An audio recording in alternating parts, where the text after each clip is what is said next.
Are you wondering how to get rid of that weird looking URL for your LinkedIn company page when you share the link along? Hey, this is Brenda Meller, and in this video, I'm going to demonstrate how. So let's go on to LinkedIn right now. So I'm going to start here and doing a search for my company page on LinkedIn. The name of my company is Meller Marketing. Go ahead and click on the name there. And then when you first go to your company page on LinkedIn, you're going to notice that you're logging in as an admin if you are an administrator of the page, which I'm assuming you are.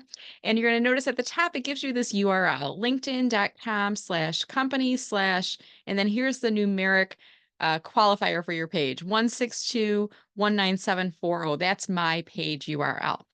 Now, if I want to share my URL, but I want to use the simplified URL for the public, what I want you to do is click on View as Member in the left column here. And then you're going to notice the URL changes. And it's now linkedin.com/company/ and it's the name of your page. So that's what the name was when you first set up the page. Now, when you do share the link out, keep in mind you don't need to use this code at the end, the question mark view as member equals true. So just delete that out. And then the only thing that you need to share is that LinkedIn URL. So that's it.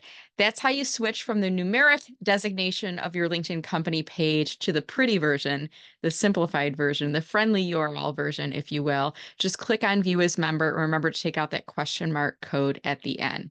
Now, if you do happen to share the numeric code, it will still open. If you do happen to share the full link with the question mark View as Member equals true, it will still open.